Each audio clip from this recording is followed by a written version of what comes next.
So, kailangan natin ng clear na glass. So, bawal gumamit ng plastic. At saka, 12 cups o 12 cups ng rice o bigas. So, yan. So, ang kauna-unaan natin ilalagay ay ang 12 pirasong itlog.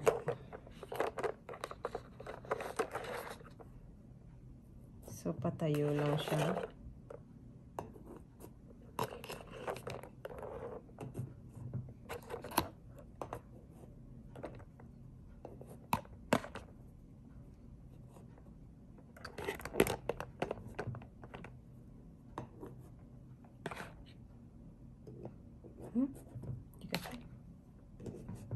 So,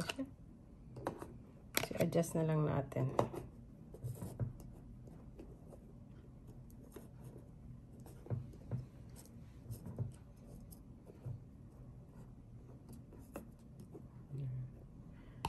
So, after ng egg, ang ilalagay naman natin na sunod ay ang ating golden coins.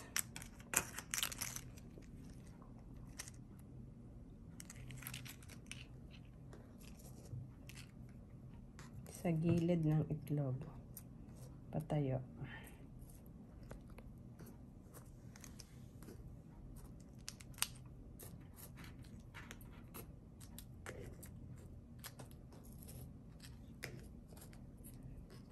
So, after that, lalagay naman natin ang ating pera.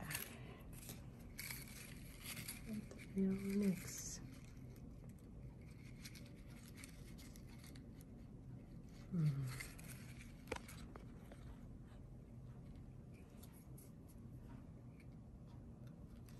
So, sa tapat ng egg, mo ilalagay, paikot.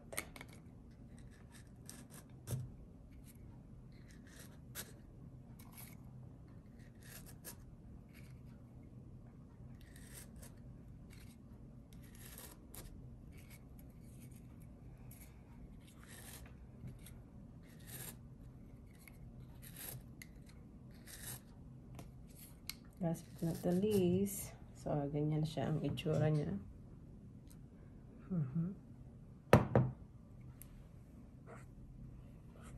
So, ang next natin ilalagay ay yung ating barya.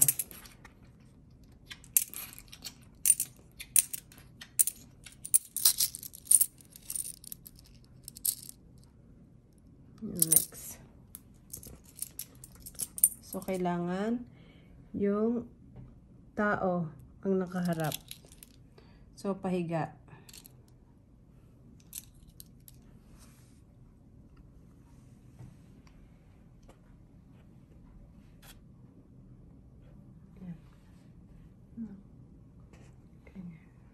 Yan. Kailangan yung tao ang ating pahiga. Nakatihaya siya. Yan, tao.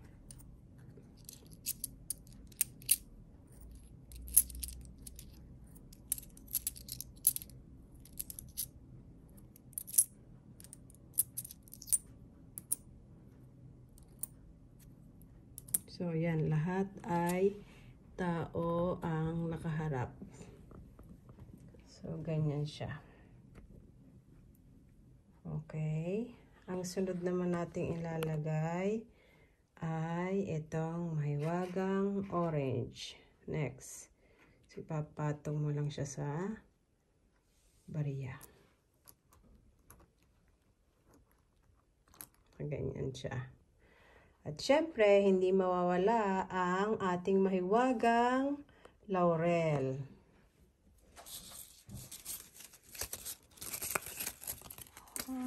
Ano pa? Ikaw na may video eh. Bebe. Okay. So, ito yung huli na ilalagay natin. 12 pieces din ito.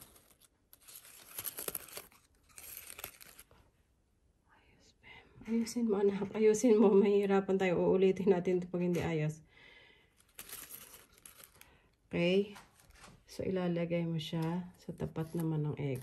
Ayos, anak, please. Ayusin mo. Yung nakikita. Yan.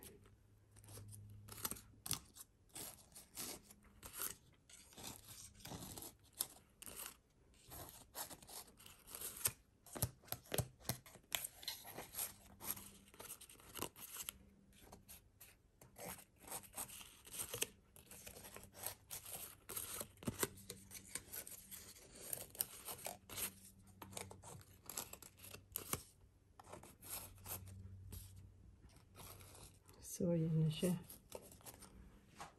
Okay. So, yan na yung itsura ng ating prosperity ball. So, ganyan siya. Kita nyo, mga mama.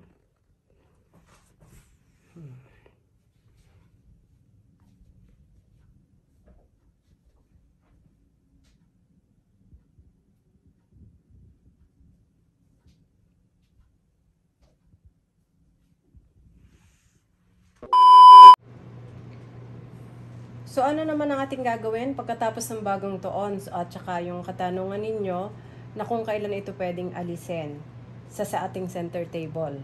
Okay? So, itong lahat ng ito ay ating tatanggalin, lahat ng mga prosperity ball natin sa mismong 3 Kings o January 6, 2024. Remember that, mga kamama? January 6, 2024, nyo pwedeng tanggalin ang ating lahat ng mga prosperity balls. Okay? So, dito sa ating ginawang ito, ang gagawin natin sa orange, syempre, itong una, pwede po natin itong kainin. So, lahat ito, ng mga nandito, yung pwedeng kainin, kakainin po natin. So, yung itlog, dahil ito ay hilaw, pwede naman natin itong lutuin at saka natin iulam, ganon. So, tatanggalin lang natin yan lahat. And then, yung ating golden coins, ayan. So, chocolate naman ang nasa loob niyan, so pwede rin natin yan kainin.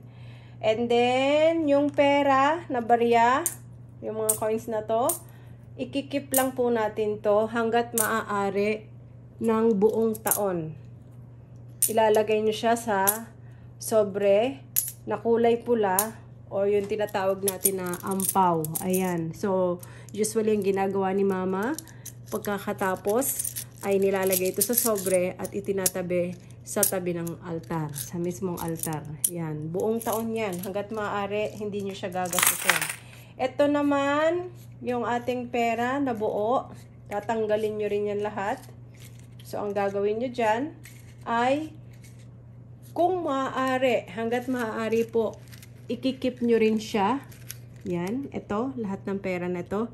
Ikikip nyo rin siya buong taon. Ilagay nyo rin siya sa ampaw o yung sa sobreng pula. Kung wala kayong sobreng pula, pwede rin sa kahit anong sobre. Basta ikikip nyo siya hanggat maaari. Hindi nyo siya gagastusin ng buong taon. Tapos itong perang ito yung pwede nyo ipamigay sa kahit kanino.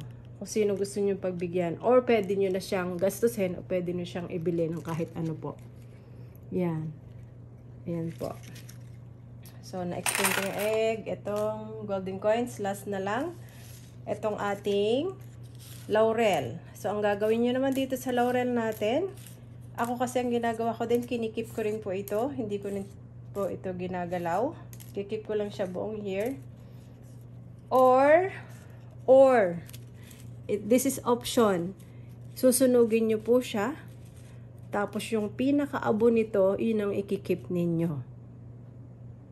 Tapos lalagay nyo rin sa altar. So, yun yung ginagawa ko. Last, yung hindi ko na-explain, itong bigas. Pwede nyo na po itong isaing. Yan, lahat. Wala dapat pong masasayang. So, lahat yan ay pwede nyo nang galawin. Okay po? Yan. So, ayan po. Thank you for watching.